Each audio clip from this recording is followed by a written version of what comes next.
लेकिन आज सबसे पहले हम पाकिस्तान के झूठ की पोल खोलेंगे और आपको यह बताएंगे कि पाकिस्तान से बड़ा शेख चिल्ली और कोई हो ही नहीं सकता। ये तस्वीरें रावलपिंडी से आई हैं। पाकिस्तानी सेना के मुख्यालय में चीफ ऑफ डिफेंस फोर्सेस, मतलब नकल भी ऐसी करते हैं कि इधर हमने सीडीएस अपॉइंट किया, उधर तुरंत एक अल्फाबेट बदला और सीडीएफ बना दिया। आसिम मुनीर को गार्ड ऑफ ऑनर दिया गया। बड़ी बात यह है कि जब आसिम मुनीर का इतना सम्मान हो रहा था, तब लाइव कमेंट्री में लगातार यह कहा जा रहा था कि ऑपरेशन सिंदूर के जवाब में पाकिस्तान की सेना ने भारत के 26 फौजी ठिकानों को नेस्तनाबूद कर दिया था और आसिम मुनीर ने इस युद्ध में पाकिस्तान को भारत पर बहुत बड़ी जीत दिलाई थी। आप इस झूठ को सुनिए, पाकिस्तान की इस बेशर्मी को देखिए। एक ऐसा देश जो पैरानोया में जी रहा है, जिनकी आंखों में सार्वजनिक रूप से धूल झोंकी जा रही है और उनको पता ही नहीं चल रहा है। ऐसा नहीं है कि इस लाइव कमेंट्री में सिर्फ यही एक झूठ बोला गया। इसी कार्यक्रम में यह भी कहा गया कि पाकिस्तान की वायुसेना ने भारत के 7 लड़ाकू विमानों को मार गिराया और हमारे S-400 anti missile defence system को भी तबाह कर दिया था। अब इस झूठ को भी सुनिए। पाकिस्तान कह रहा है कि उसने हमारे S-400 को तबाह कर दिया था, जबकि इस झूठ का फैक्ट चेक प्रधानमंत्री मोदी ने सीज फायर के 3 दिन बाद 13 मई को ही कर दिया था और उस वक्त आदमपुर एयरबेस पर प्रधानमंत्री मोदी के पीछे S-400 डिफेंस सिस्टम को देखा गया था। इसीलिए हमने ये वीडियो निकाला। कहते हैं कि झूठी बात पर जो वाह करेंगे वही लोग आपको तबाह करेंगे और हमें लगता है कि इस वक्त फील्ड मार्शल आसिम मुनीर और पाकिस्तान के साथ भी यही हो रहा है। उनकी झूठी बातों पर पाकिस्तान में गार्ड ऑफ ऑनर का तमाशा चलता है, जबकि सच यह है कि ऑपरेशन सिंदूर में पाकिस्तान बुरी तरह हारा। पाकिस्तान ये सारे झूठ इसलिए बोल रहा है क्योंकि वो ये साबित करना चाहता है कि आसिम मुनीर को जो प्रमोशन दिया गया है वो प्रमोशन गलत नहीं है। अपनी फौज है, उनसे जो करवा ले मुनीर। खुद आसिम मुनीर इस प्रमोशन को सही दिखाना चाहता है, जबकि सब जानते हैं कि आसिम मुनीर का एक भी दावा सच है ही नहीं। सच तो यह है कि ऑपरेशन सिंदूर में भारत ने पाकिस्तान के कुल 9 आतंकी ठिकानों पर मिसाइल हमले किए। 100 से ज्यादा आतंकवादी मारे गए थे। भारत ने 3 घंटे के अंदर पाकिस्तान के 11 एयर बेसेस को भारी नुकसान पहुंचाया, जिनमें नूर खान, सरगोधा, बोलारी, जैकबाबाद एयरबेस पर बड़े बड़े गड्ढे हो गए थे। इस युद्ध के 4 दिन बाद 14 मई को अमेरिका के द न्यूयॉर्क टाइम्स ने कुछ सैटेलाइट तस्वीरें जारी की थी और यह बताया था कि भारत ने पाकिस्तान के जिन एयरबेसेस को निशाना बनाने की बात कही है, वहां सैटेलाइट तस्वीरों में नुकसान साफ दिख रहा है। लेकिन पाकिस्तान ने भारत के जिन एयरबेसेस पर हमले का दावा किया, वहां कोई नुकसान नजर नहीं आता। इसके अलावा ऑपरेशन सिंदूर में पाकिस्तानी वायुसेना का 20% इंफ्रास्ट्रक्चर नष्ट हो गया था और आसिम मुनीर एक फील्ड मार्शल नहीं बल्कि फील्ड मार्शल साबित हुए थे। लेकिन कहते हैं ना कि पाकिस्तान एक ऐसा देश है जो युद्ध भूमि में नहीं बल्कि अपने लोगों के दिमाग में जीतना चाहता है और इसके लिए वो बार बार एक ही झूठ दोहराता है और ये माहौल बनाता है कि ऑपरेशन सिंदूर के खिलाफ में पाकिस्तान को सफलता मिली। और सोचिए, इस झूठ से आसिम मुनीर का कितना भला हुआ। भला ही भला हो रहा है। जब युद्ध में हार के लिए उनसे इस्तीफा मांगना चाहिए था, तब वो पहले फील्ड मार्शल बना, फिर अगले 5 साल के लिए चीफ ऑफ डिफेंस फोर्सेस बना, जिससे आजीवन उसे एक राष्ट्रपति के बराबर सुविधाएं अब मिलती रहेंगी और अब उसे गार्ड ऑफ ऑनर भी मिल रहा है। सीडीएफ बनने से आसिम मुनीर का कार्यकाल अगले 5 साल के लिए बढ़ गया है। अब वो साल 2030 तक पाकिस्तान का सेना प्रमुख, तीनों सेनाओं का चीफ ऑफ डिफेंस फोर्सेस बना रह सकता है। इसके अलावा पाकिस्तान के परमाणु हथियारों का नियंत्रण भी अब आसिम मुनीर के हाथों में आ गया है। इसकी गंभीरता को समझिए। बड़ी बात यह है कि इतनी सारी शक्तियां और अधिकार मिलने के बाद आसिम मुनीर ने सबसे पहले भारत के खिलाफ जहर उगला और मैं बड़ी स्क्रीन पर आपको दिखाना चाहती हूं वो भारत को अब तक कौन कौन सी गीदड़ भभकियां दे चुका है। गीदड़ भभकी, अब गीदड़ भभकी में तो कुछ भी हद तक जाने को तैयार रहता है। भारत किसी भ्रम में ना रहे, उसकी कुछ बातें आपको बस बता रहे हैं। इस गीदड़ भभकी में आसिम मुनीर ने यह कहा है कि भारत किसी भ्रम में ना रहे। अगली बार पाकिस्तान की प्रतिक्रिया और ज्यादा तेज और ज्यादा कड़ी होगी। यह भी कहा है कि अफगानिस्तान टीटीपी से उन आतंकवादी संगठनों के साथ मिला रहे। देखिए, भारत समर्थित आतंकी संगठन टीटीपी से मिला है अफगानिस्तान, तो कैसे वो पलटने की कोशिश कर रहा है। आतंक का पालन पोषण करने वाला पाकिस्तान हम पर ही आरोप लगा रहा है। आसिम मुनीर पिछले 1 साल से भारत के खिलाफ नफरती बयान दे रहा है। अप्रैल में कहा कि कश्मीर पाकिस्तान की शह रग में है और वो इसे भूलेगा नहीं। यही वो एक नब्ज है ना जिस पर बार बार उंगली रख रख कर वो भड़काता है, उकसाता है लोगों को अपने देश में भी, ताकि सेना की वहां पर जो वर्चस्व है, जो मौजूदगी है, वो जस्टिफाई हो सके। और दूसरा, कश्मीर में लोगों को उकसाने के लिए तो उसे कश्मीर के लिए 10 और लड़ाइयां लड़नी पड़ी तो वो भी लड़ेंगे, ये भी कह रहा है। अब आप समझिए, अगस्त में अमेरिकी दौरे पर यह कहा कि भारत सिंधु जेल और चेनाब, झेलम चेनाब, जितनी भी नदियां हैं भारत के खिलाफ उसका जो अभी तक का है, भारत सिंधु झेलम और चेनाब पर बांध बनाएगा तो पाकिस्तान उन बांधों को उड़ा देगा। अमेरिका में ही यह भी कहा कि पाकिस्तान एक परमाणु संपन्न देश है। ये पूरी धमकी जो है ये अमेरिका से ही दी थी आसिम मुनीर ने। और बार बार ये बताना नहीं भूलता, एकमात्र मुस्लिम देश है जिसके पास परमाणु क्षमता है इस वक्त, और वो भी कैसे गैर जिम्मेदाराना हाथों में।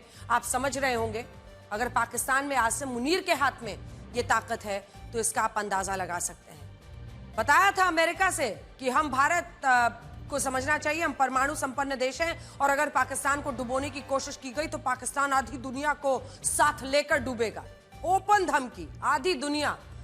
और अब फिर से आसिम मुनीर ने सीडीएफ बनते ही भारत को गीदड़ भपकी दे दी है। यहाँ आपके मन में ये सवाल जरूर आ रहा होगा कि आसिम मुनीर को भारत के खिलाफ बयान देने से क्या मिलता है। तो इसके पीछे मकसद है पाकिस्तान की आंतरिक असफलताओं से ध्यान हटाना। सबसे ज्यादा तो ये बताना लोगों को कि सेना के बिना तुम्हारा कुछ नहीं हो सकता, भारत तुमको खत्म कर देगा। पाकिस्तान की हालत इस वक्त बेहद खराब है।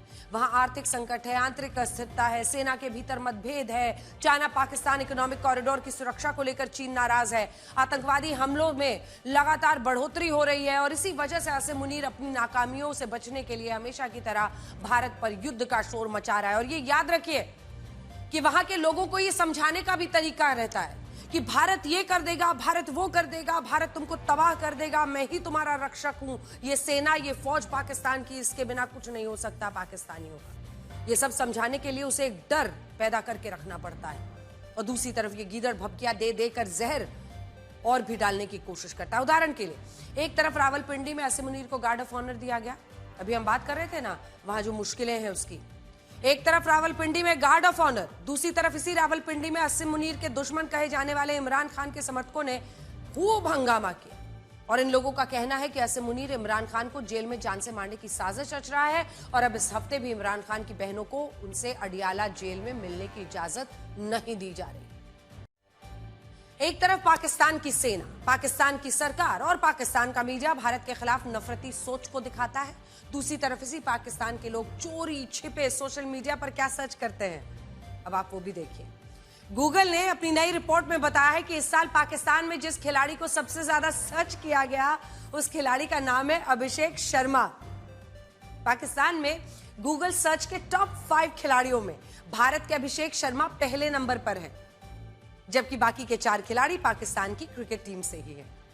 अगर पूरी दुनिया की बात करें तो गूगल के ग्लोबल सर्च रिजल्ट में भी अभिषेक शर्मा को सबसे ज्यादा पाकिस्तान में ही सर्च किया गया है। पाकिस्तान में अभिषेक शर्मा को लेकर गूगल का इंटरेस्ट सर्च 100 रहा है, भारत में 93 रहा, नेपाल में 64, यूएई में 64 और बांग्लादेश में भी इस सूची में 5वें स्थान पर है। और बांग्लादेश में भी अभिषेक शर्मा को लेकर गूगल का इंटरेस्ट सर्च 62 रहा है।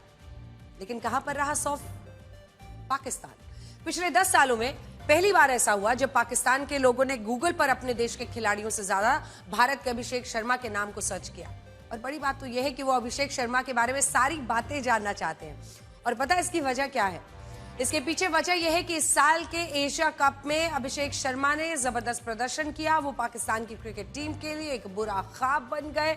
अभिषेक शर्मा ने इस बार के एशिया कप में 200 के स्ट्राइक रेट से 314 रन बनाए, प्लेयर ऑफ द टूर्नामेंट रहे थे। यहां आपको यह भी देखना चाहिए कि अभिषेक शर्मा सिर्फ 25 साल के हैं अभी, और वो एक जेन जी जिसको कहते हैं ना, जेन जी युवा है। जब दुनिया में जेन जी युवाओं की पहचान सिर्फ उनके हिंसक विरोध प्रदर्शनों से कई देशों में देखी जा रही है, तब जेन जी अभिषेक शर्मा करोड़ों युवाओं के लिए प्रेरणा बन रहे हैं। वो भारतीय हैं और पाकिस्तान में तो उनकी गजब की फैन फॉलोइंग है। और लोग मजाक में ये भी कह रहे हैं कि अभिषेक शर्मा पाकिस्तान के लोगों के लिए असीम मुनीर से भी बड़ी हस्ती बन गए हैं। खैर, आगे बढ़ते हैं और आपको हमारे दूसरे विश्लेषण के बारे में बताते हैं, जो भारत के राष्ट्रगीत वंदे मातरम को लेकर है। साल 1945 से, माफ कीजिएगा, साल 1947 से पहले दुनिया में पाकिस्तान नाम का कोई देश नहीं था। यह देश भारत का विभाजन करके बना और इसे बनाने वाली वो ताकतें थी जिन्होंने भारत में एक सांप्रदायिक माहौल तैयार किया और यह कहा कि मुसलमानों के लिए एक अलग देश होना चाहिए और उस देश का नाम पाकिस्तान होना चाहिए। इन नेताओं में मोहम्मद अली जिन्नाह का नाम सबसे ऊपर था, जिन्होंने साल 1940 के लाहौर अधिवेशन में पहली बार पाकिस्तान नाम का देश बनाने की मांग की। बड़ी बात यह है कि जिन्नाह की मुस्लिम लीग इस प्रस्ताव को तब लेकर आई जब इसमें सिर्फ 3 साल पहले जिन्नाह जैसे नेताओं के दबाव पर कांग्रेस ने वंदे मातरम के 2 छंदों को हटा दिया था और आज हमारे देश की संसद में इसी बात को लेकर हंगामा है। बड़ी बात यह है कि इस बहस ने अब एक नए मुद्दे को जन्म दे दिया है और वो मुद्दा यह है कि साल 1937 से लेकर साल 2025 के बीच हमारे देश में वंदे मातरम को लेकर कितनी सोच बदली। साल 1937 में भी कई मुस्लिम नेता वंदे मातरम को इस्लाम विरोधी बताकर इसका विरोध कर रहे थे और आज भी इस वंदे मातरम का विरोध वैसे ही जारी है। आज भी कुछ मुस्लिम नेताओं ने देश की संसद में खड़े होकर वंदे मातरम को अपनाने से ही इनकार कर दिया और इसीलिए यहां सवाल यही है कि अगर आज भी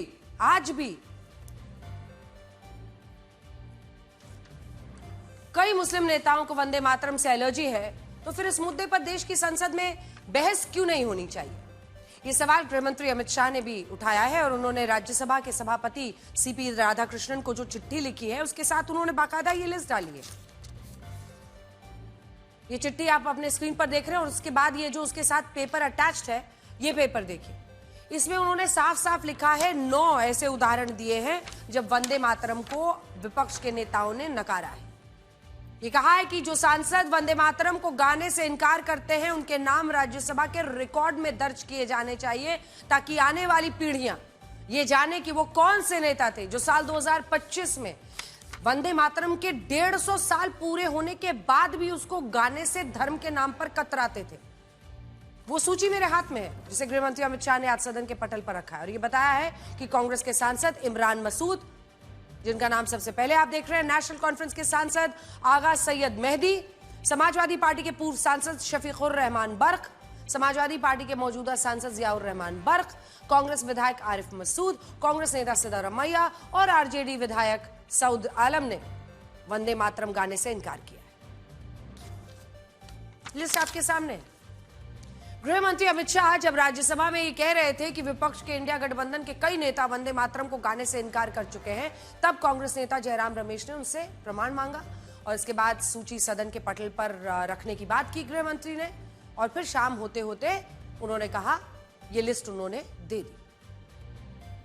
जब वंदे मातरम की गान की शुरुआत कर रहे थे उस वक्त भी मैं नाम देना नहीं चाहता, वरना औचित्य के सवाल उठाएंगे, कुछ टेक्निकल मुद्दे उठाएंगे, मगर इंडिया अलायंस के ढेर सारे लोगों ने, मेरे पास नाम की सूची है, इनको आपत्ति नहीं हो तो मैं पढ़ सकता हूं, ढेर सारे लोगों ने कहा था कि हम वंदे मातरम नहीं गाएंगे, ना बोल दिया। और मैंने मेरी आंख से देखा है, कई सारे सदस्य वंदे मातरम होता है तो वंदे मातरम के गान के पहले संसद में बैठे होते हैं तो भी खड़े होकर बाहर चले जाते हैं। मैं आपको विश्वास से कह सकता हूं मान्यवर, ये कह रहे हैं कि कांग्रेस पार्टी पर झूठे आरोप लगाए। मैं विश्वास से कह रहा हूं, भारतीय जनता पार्टी का एक भी सदस्य वंदे मातरम के गान के वक्त सम्मान के साथ खड़ा न हो, ऐसा हो ही नहीं सकता। अब आप उन नेताओं को सुनिए जिन्होंने देश की संसद में ये कहा है कि वो वंदे मातरम को कभी नहीं गाएंगे।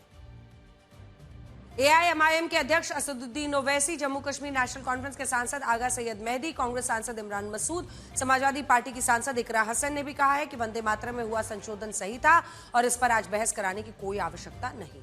सुनिए।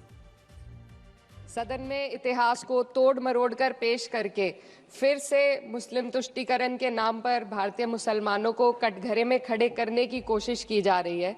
हम भारतीय मुसलमान इंडियंस बाय चॉइस हैं, बाय चांस नहीं। वंदे मातरम के किन छंदों को राष्ट्रगीत के तौर पर अपनाया जाए, ये फैसला सर रविंद्रनाथ टैगोर और सुभाष चंद्र बोस जी जैसे नेताओं के परामर्श के बाद हुआ। क्या अब हम उन महान नायकों की समझ पर प्रश्न चिन्ह उठाएंगे? उन्हें देश को बांटने वाला और तुष्टीकरण करने वाला कहने का पाप करेंगे? वंदे मातरम का जब मसला पेश आता है, जब यह कहा जाता है कि आपको ये जबरदस्ती गाना पड़ेगा, हम तब ये कहते हैं कि आप गाए, हम एहतराम देते हैं। नेशनल सॉन्ग है, हम उसका भी एहतराम करते हैं, उसमें दो राय नहीं है। आप गाए, हम एहतराम के लिए खड़े हो जाएंगे, मगर आप ये चाहेंगे कि हम भी गाए, मुमकिन ही नहीं है, हो ही नहीं सकता है। आप चाहेंगे, अब सब्र करो। सुबह से इतने लोग बोलते आ रहे हैं। प्लीज चेयर को एड्रेस करें आप। तो जवाब सुनने का भी मादा रखा करो।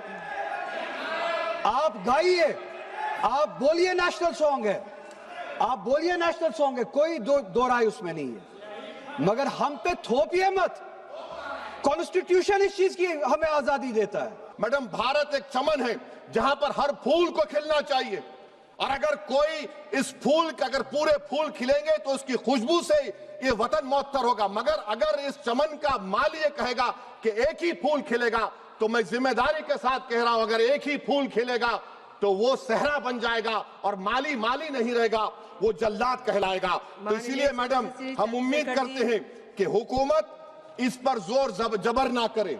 मेरा राइट है, यकीनन मैं जानता हूं कि आजादी के लड़ाई में वंदे मातरम का नारा था, मगर अगर आप इसको जबर करेंगे तो ये संविधान के खिलाफ है। वफादारी का सर्टिफिकेट हमसे मत लीजिए। मैडम, खत्म कर रहा हूं, वफादारी का सर्टिफिकेट हमसे मत लीजिए।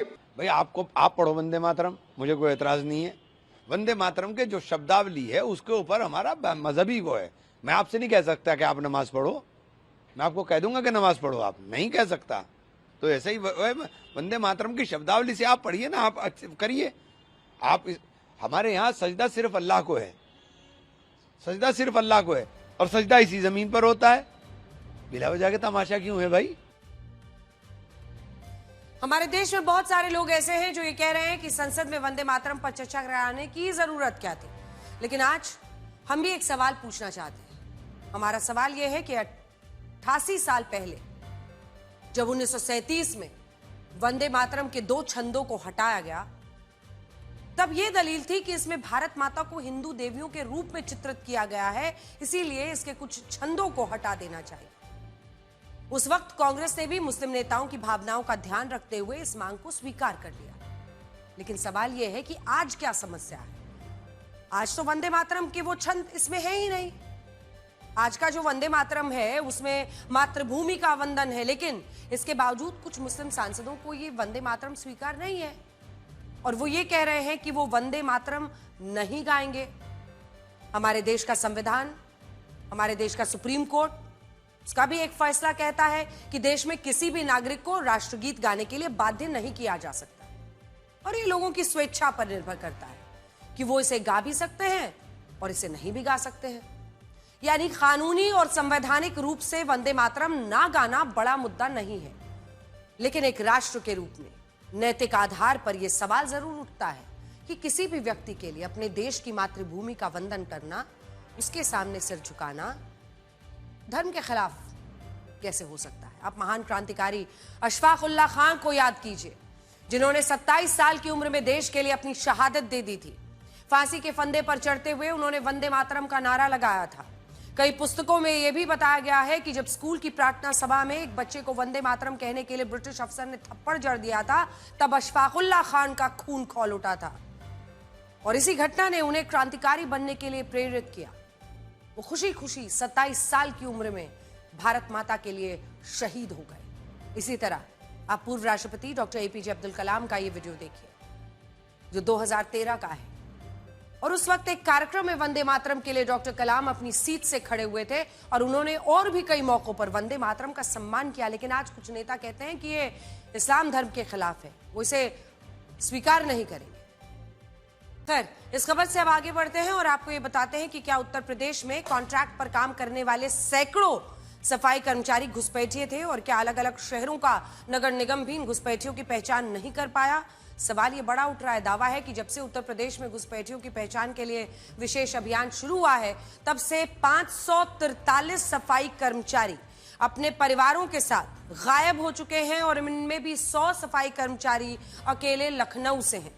बताया जा रहा है कि जब इन लोगों को यह पता चला कि उनका सत्यापन कराया जाएगा, पुलिस उनकी पृष्ठभूमि से जुड़े सभी दस्तावेजों की जांच करेगी, तभी से सफाई कर्मचारी कामकाज छोड़कर फरार हो गए। इनमें कई लोगों ने तो लखनऊ में अपनी झुग्गियों को अपने हाथों से तोड़ दिया और दावा है कि इन्हें पकड़े जाने का डर था। इस जानकारी के बाद यूपी एटीएस ने सभी नगर निगम के सफाई कर्मचारियों की जानकारी मांगी है जो कॉन्ट्रैक्ट पर काम कर रहे हैं और कहा जा रहा है कि अब हर सफाई कर्मचारी की जांच की जाएगी, घुसपैठियों को चुन चुन कर बाहर निकाला जाएगा। आप लखनऊ से हमारी ये रिपोर्ट देखिए, जहां कई परिवार अपनी झुग्गियों को हटाकर वहां से गायब हो चुके हैं। ये शुरुआत हुई है रोहिंग्या और बांग्लादेशियों की पहचान के लिए, उस बार से ही कहीं ना कहीं अब वो लोग अपनी जगह पर नहीं हैं। हम इस स्थान पर मौजूद हैं, ये हजरतगंज स्थित एक स्लम एरिया है जहां पर अभी ये सारी चीजें जो पहले एक टेंट बना के रह रहे थे वो पूरी तरीके से अब गायब हो रहा है। यानी धीरे धीरे यहाँ से ये सभी टेंट हट रहे हैं। क्योंकि सबकी आइडेंटिटी मांगी गई थी, तो हम आपको ये रिपोर्ट जो दिखा रहे हैं वो एक्सक्लूसिव रिपोर्ट है, क्योंकि कुछ दिन पहले यहीं पर टेंट लगे हुए थे, यहीं पर लोग रहते थे, अब उनको हटाया जा रहा है। किसी तरीके से देखिए, जो आप मेरे पीछे देख रहे होंगे, ये पूरी तरीके से वो एरिया साफ हो गया है और यहाँ पर अब जो लोग रहते थे वो अब कहीं ना कहीं छोड़कर अलग जगह जा रहे हैं। यहाँ पे जो मकान बने थे वो कहाँ गए सब लोग? सब यहाँ इधर उधर चले गए हैं। तो यहाँ ये सब बने थे, अभी हम आए थे तब तो सब थे, सब कहाँ चले गए? सब तोड़ फोड़ के अपने अपने मतलब जहाँ रूम किराया कोई गए है, कोई इधर उधर रह रहा है। ये सब तो बना हुआ था, अभी सब बिल्कुल अब तो बिल्कुल खाली सा हो गया। तो ये सब कितने दिनों में बना था? पहले कितने दिनों में बनाया था ये सब?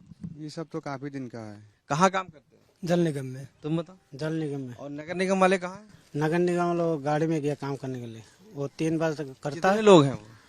हमारा वहाँ नगर निगम एक ही बंदा रहता है, वो भी मेरे लड़का है। और बाकी कहाँ के जो गाड़ी चलाते हैं? बाकी लोग तो इधर नहीं रहते सर। कितने लोग यहाँ से गए होंगे? कितने लोग? 4 परिवार गया है, 4 लोग घर गया है। यहाँ जो पूरे परिवार थे वो सब कहाँ थे? गाँव गया है। गाँव कहाँ पे है? गाँव आसम में। उत्तर प्रदेश में 8000 से ज्यादा सफाई कर्मचारी हैं और दावा है कि कुछ घुसपैठिए फर्जी दस्तावेजों के आधार पर नगर निगम के लिए काम कर रहे थे और इससे यह भी पता चलता है कि ये घुसपैठिए कहां-कहां तक फैले हुए हैं। हालांकि मुख्यमंत्री योगी आदित्यनाथ ने कहा है कि वो चुन चुनकर सभी घुसपैठियों की पहचान करेंगे। इसके बाद इन्हें डिटेंशन सेंटर्स में रखा जाएगा, वहां से उनके देशों में उनको डिपोर्ट भी कर दिया जाएगा। अगली खबर का रुख करते हैं। अब हम आपको ये बताएंगे कि आज पूरी दुनिया चीन के निर्यात को लेकर चिंता क्यों जता रही है और क्या भविष्य में चाइना का निर्यात विश्व युद्ध का भी कारण बन सकता है। मामला गंभीर है। ऐसा इसलिए कहा जा रहा है क्योंकि दुनिया के इतिहास में पहली बार हुआ है जब किसी देश का ट्रेड सरप्लस यानी व्यापार का मुनाफा, प्रॉफिट $1 ट्रिलियन के आंकड़े को पार कर गया है और यह देश कोई और नहीं बल्कि चीन है। इस साल नवंबर महीने तक, सिर्फ नवंबर महीने तक चाइना का ट्रेड सरप्लस $1.08 ट्रिलियन दर्ज हुआ, जो भारतीय रुपए में 95 लाख करोड़ रुपए से ज्यादा होता है। 95 लाख करोड़ रुपए, आप कल्पना कीजिए। ट्रेड सरप्लस का मतलब यह है कि चाइना जितना सामान दूसरे देशों को बेच रहा है उससे कम सामान दूसरे देशों से खरीद रहा है। उदाहरण के लिए इस साल चाइना ने 298 लाख करोड़ रुपए का सामान और सेवाएं दूसरे देशों को निर्यात की, जबकि इसी दौरान चाइना का आयात, इंपोर्ट 203 लाख करोड़ रुपए का रहा। यानी निर्यात ज्यादा होने और आयात कम होने के कारण चाइना का व्यापार मुनाफा $1 ट्रिलियन को पार कर गया है और यह कोई मामूली बात नहीं है। दुनिया में 150 से ज्यादा देश ऐसे हैं जिनकी अर्थव्यवस्था $1 ट्रिलियन से कम की है, उनकी पूरी अर्थव्यवस्था। और यहां पर हम बात कर रहे हैं सिर्फ मुनाफे की, ट्रेड सरप्लस की। देखिए, यहां बड़ी बात यह है कि पिछले 25 सालों में चाइना का ट्रेड सरप्लस रॉकेट की तरह ऊपर गया है। ये देखिए, ये ग्राफ देखिए। साल 2000 में ये 2,59,000 करोड़ रुपए था। साल 2015 में ये 52 लाख करोड़ रुपए था, लेकिन आज ये कई गुना बढ़कर 95 लाख करोड़ रुपए पर पहुंच गया है। अगर आप दूसरे देशों से तुलना करेंगे तो इस वक्त कोई भी देश ट्रेड सरप्लस के मामले में चाइना के आसपास भी नहीं है। चाइना के बाद जर्मनी का नंबर आता है, लेकिन उसका ट्रेड सरप्लस भी 23 लाख करोड़ रुपए के आसपास है। इसके अलावा रशिया से लेकर आयरलैंड, ताइवान, स्विट्जरलैंड, सऊदी अरब, सारे देश आपकी स्क्रीन पर है। नॉर्वे, यूएई, नीदरलैंड्स, इनका ट्रेड सरप्लस भी 12 लाख करोड़ रुपए से कम ही रहा है। लेकिन चाइना इस सारे देशों को बहुत पीछे छोड़कर अब आगे निकल गया है। ये चिंता की बात है। इनमें भी जिन देशों से चाइना सबसे ज्यादा व्यापार मुनाफा कमा रहा है उनमें अमेरिका है, हांगकांग है, जिसके बाद भारत तीसरे स्थान पर है। भारत से चाइना को 9 लाख करोड़ रुपए से ज्यादा का व्यापार मुनाफा हो रहा है और ये हमारे लिए ही नहीं बल्कि पूरी दुनिया के लिए चिंता की बात है। असल में चाइना दुनिया के सभी देशों को अपने सामान निर्यात कर रहा है और इन देशों से सामान खरीद रहा है। इससे व्यापार में असंतुलन भी पैदा हो रहा है और दुनिया की चाइना के सामान पर निर्भरता बढ़ रही है, जिसको कहते हैं चाइनीज हेजेमनी, अंग्रेजी का एक शब्द है। हर क्षेत्र में जो उनका एक तरह से वर्चस्व बढ़ रहा है।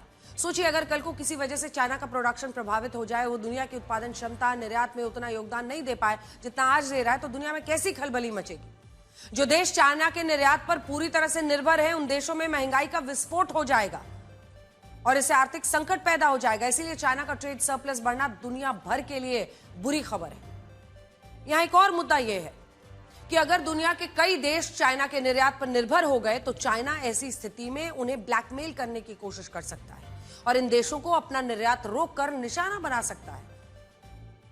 और यूरोप के देश अभी यही कर रहे हैं। अमेरिका ने चाइना पर सबसे ज्यादा टैरिफ लगाया हुआ था, जिससे अमेरिका को चीन का निर्यात 29% घट गया। लेकिन चाइना एक दूसरी रणनीति है चाइना ने अपनाई। उसने अपने दूसरे देशों के बाजारों का रुख किया। उसने कहा ठीक है अमेरिका नहीं, बाकी जगह पर चलो। नवंबर महीने में यूरोपियन यूनियन को चाइना के निर्यात में 14.8% की वृद्धि हुई। मतलब आप सोचिए, जिस रूस यूक्रेन युद्ध को लेकर यह पूरा ड्रामा चल रहा था और जिसके खिलाफ ये पश्चिमी देश हैं, चाहे यूरोप हो, अमेरिका हो, अमेरिका ने मना किया तो यूरोप के देश खरीदने लगे ज्यादा। चीन के निर्यात में यूरोपियन यूनियन की तरफ से 14.8% की वृद्धि हुई। अफ्रीका को निर्यात में 27.6% की वृद्धि हुई। साउथ ईस्ट एशिया के देशों को 14%, आसियान देशों को 8.2%, ऑस्ट्रेलिया को 35.8% और जापान को भी चीन के निर्यात में 4.3% की वृद्धि हुई। अमेरिका नहीं खरीदेगा, दूसरे बाजार है ना। चाइना ने इसी नीति पर काम किया। इससे आप ये समझ पाएंगे कि जो देश वैचारिक रूप से चीन का विरोध करते हैं, उनके साथ भी चीन का निर्यात बढ़ता जा रहा है और असल में चीन दुनिया को अपने सामानों पर निर्भर बनाना चाहता है और ये बात हर कोई समझता है कि इतनी निर्भरता हमेशा से खतरनाक रही है। खैर, आगे बढ़ते हैं और विजुअल स्टोरीज की बात करते हैं। आपसे ये पूछते हैं कि जब किसी जज या अदालत का फैसला पसंद नहीं आए तो आप क्या करेंगे? ऊपरी अदालत में जाएंगे या उस जज को ही हटाएंगे? तमिलनाडु में मद्रास हाईकोर्ट के जज ने जब हिंदू पक्ष को एक धार्मिक स्थान पर दीप जलाने की अनुमति दी तो तमिलनाडु की सत्ताधारी डीएमके के सांसदों ने जज के खिलाफ महाभियोग लाने की प्रक्रिया शुरू कर दी और इसमें पूरा साथ दे रहे हैं अखिलेश यादव, प्रियंका गांधी, सुप्रिया सुले, उद्धव ठाकरे की पार्टी के अरविंद सावंत और असदुद्दीन ओवैसी। और इसकी वजह यह है कि जिस पहाड़ी पर दीप जलाने की अनुमति जस्टिस जीआर स्वामीनाथन ने दी, उसके पास ही एक दरगाह भी मौजूद है। यानी हिंदू पक्ष के हित में फैसला आया तो संविधान बचाने, कोर्ट के आदेश को मानने की बात करने वाले नेता जज को हटाने की कोशिश में लग गए। क्या आप इसे असली सेक्युलरिज्म मानेंगे? विपक्ष के कई दलों के सांसदों ने मद्रास हाईकोर्ट के जज जीआर स्वामीनाथन के खिलाफ महाभियोग लाने का प्रस्ताव लोकसभा स्पीकर के सामने रखा। महाभियोग लाने की वजह यह है कि उन्होंने हिंदुओं को थिरुपरकुंद्रम पहाड़ी पर दीपथून में कार्तिकई दीपम जलाने की अनुमति दे दी थी। लेकिन तमिलनाडु सरकार इसका विरोध कर रही है क्योंकि ये दीप स्तंभ जिस मंदिर का है वो पहाड़ी पर बनी दरगाह के पास स्थित है। दावा है कि यहाँ दीप जलाने की प्राचीन परंपरा है। लेकिन तमिलनाडु सरकार ने हाई कोर्ट का आदेश नहीं माना और इस आदेश के खिलाफ सरकार सुप्रीम कोर्ट पहुंच गई। बात यहीं तक सीमित नहीं थी। डीएमके ने हिंदुओं को दीप जलाने की अनुमति देने वाले जज के खिलाफ महाभियोग लाने की तैयारी कर ली, जिसमें कांग्रेस की प्रियंका गांधी, गौरव गोगोई, समाजवादी पार्टी के अखिलेश यादव, डिंपल यादव, एनसीपी-एसपी की सुप्रिया सुले, शिवसेना के अरविंद सावंत के अलावा ओवैसी जैसे सांसदों का भी साथ मिला। सोचिए, जिस डीएमके के उदयनिधि स्टालिन सनातन को डेंगू मलेरिया कहते हैं, उनके खिलाफ कोई कार्रवाई नहीं होती, लेकिन जो जज हिंदुओं को दीप जलाने की अनुमति देता है, उसे ये लोग टारगेट करते हैं और साथ ही कानून और कोर्ट की बात मानने और संविधान बचाने का दावा भी करते हैं। इधर गोवा के नाइट क्लब में आग लगने के मामले में बड़ी खबर यह है कि क्लब के मालिक सौरभ लूथरा और गौरव लूथरा के खिलाफ इंटरपोल का ब्लू कॉर्नर नोटिस जारी हो चुका है। दूसरी तरफ गोवा सरकार इनके अवैध अतिक्रमण के खिलाफ लगातार कार्रवाई कर रही है और आज इनके कुछ ठिकानों पर बुलडोजर चलाया गया है। ये देखिए, गोवा में लूथरा ब्रदर्स के अवैध निर्माण को गोवा सरकार ने गिराना शुरू कर दिया है। गोवा के वेगाटोर में लूथरा ब्रदर्स के अवैध क्लब को गिराने बुलडोजर पहुंचा। यह अवैध अतिक्रमण समुद्र के किनारे पर है और इस रेस्टोरेंट के मालिक भी लूथरा ब्रदर्स हैं, जिनके एक नाइट क्लब में आग लगने की वजह से 25 लोगों की जान चली गई और अब दोनों आरोपी विदेश भाग चुके हैं।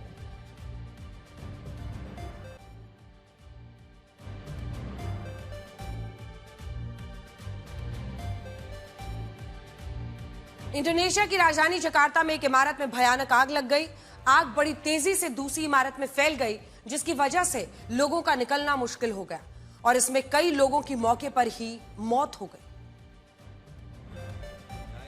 इंडोनेशिया की राजधानी जकार्ता में एक 7 मंजिला इमारत में भीषण आग लग गई और इसमें कम से कम 20 लोगों की मौत हो गई। आग इतनी तेजी से फैली कि कुछ ही मिनटों में काले धुएं ने पूरे इलाके को ढक लिया। आग इस बिल्डिंग की पहली मंजिल पर लगी और फिर पूरी इमारत में फैल गई। आग और धुएं की वजह से लोगों का निकलना मुश्किल हो गया। आज कांग्रेस की राज्यसभा सदस्य सोनिया गांधी का जन्मदिन है। जन्मदिन किसी का भी हो, आमतौर पर लोग बधाइयां देते हैं, लेकिन सोनिया गांधी को वोटर लिस्ट से जुड़े एक मामले में कोर्ट ने नोटिस भेजा है। दिल्ली की राउज एवेन्यू कोर्ट ने बिना भारतीय नागरिकता लिए वोटर लिस्ट में नाम जुड़वाने के मामले में सोनिया गांधी को नोटिस जारी किया। उनसे पूछा गया कि बिना भारतीय नागरिक बने उन्होंने अपना नाम वोटर लिस्ट में कैसे जुड़वा लिया। संविधान के अनुच्छेद 326 के तहत केवल भारतीय नागरिक ही चुनाव में वोट डाल सकते हैं, बशर्ते उम्र 18 वर्ष या उससे ज्यादा हो और वो मानसिक रूप से विक्षिप्त या आपराधिक मामलों में जेल की सजा ना काट रहे हों। सोनिया गांधी पर आरोप है कि उन्होंने बिना भारतीय नागरिकता हासिल किए वोटर लिस्ट में अपना नाम जुड़वा लिया था। मामला कुछ ऐसा है कि साल 1980 में दिल्ली के सफदरजंग रोड की वोटर लिस्ट में इंदिरा गांधी, राजीव गांधी, सोनिया गांधी, संजय गांधी और मेनका गांधी का नाम शामिल था। आरोप यह है कि सोनिया गांधी साल 1980 में इटली की नागरिक थी और इस लिहाज से उनका नाम भारतीय वोटर लिस्ट में नहीं होना चाहिए था। बावजूद इसके उनका नाम लिस्ट में था। इस मामले पर विकास त्रिपाठी नाम के एक याचिकाकर्ता ने आरोप लगाया है कि फर्जी दस्तावेजों के सहारे सोनिया गांधी का नाम वोटर लिस्ट में शामिल किया गया था। उसका आरोप है कि सोनिया गांधी ने साल 1983 में भारतीय नागरिकता हासिल की थी। ऐसे में 1980 की वोटर लिस्ट में उनका नाम नहीं होना चाहिए था। सोनिया गांधी ने को 30 अप्रैल 1983 में सिटीजनशिप एक्ट 1955 के नेचुरलाइजेशन प्रक्रिया के तहत नागरिकता दी गई थी। इस नियम के तहत अगर कोई विदेशी व्यक्ति 12 वर्ष से ज्यादा समय तक भारत में रहता है तो उसे नागरिकता दे दी जाती है। सोनिया गांधी साल 1968 से भारत में रह रही हैं।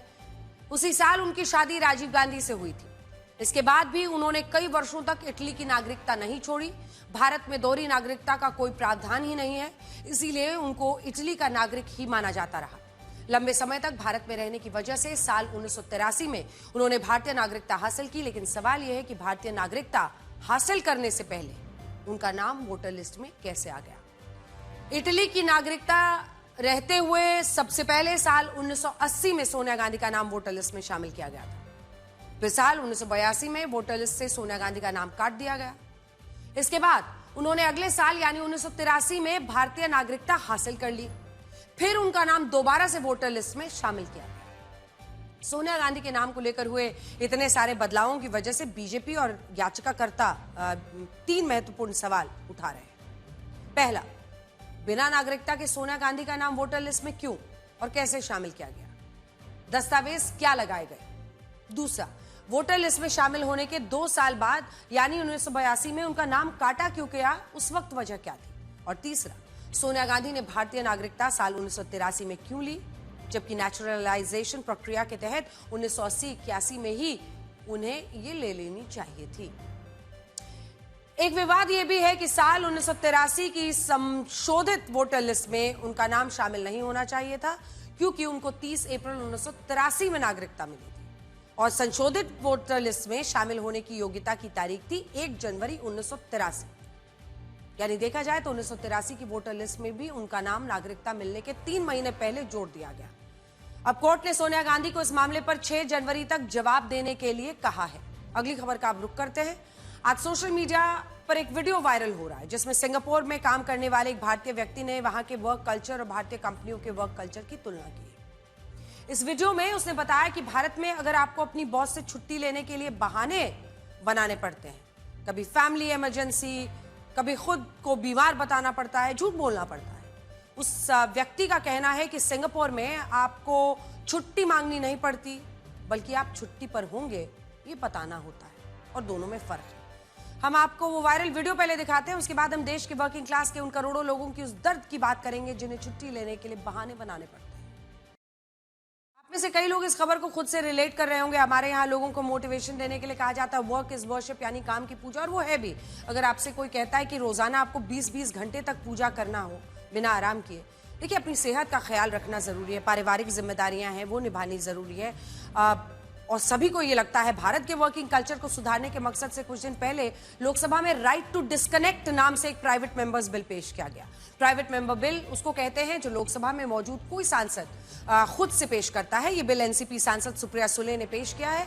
इस बिल का मकसद है ऑफिस जाने वाले लोगों को ऑफिस टाइम के बाद काम से जुड़े फोन कॉल या ईमेल्स का जवाब देने से छूट दिलवाना। अगर ये बिल पास होगा तो किसी भी कर्मचारी को ऑफिस टाइमिंग के बाद कॉल, मैसेज या ईमेल करके जवाब की मांग करना गलत माना जाएगा। इस बिल के पास होने के बाद अगर कोई कंपनी ऐसा करेगी तो कर्मचारी अपने बॉस के खिलाफ शिकायत कर पाएगा, फिर कंपनी पर कानूनी कार्रवाई तक की जाएगी।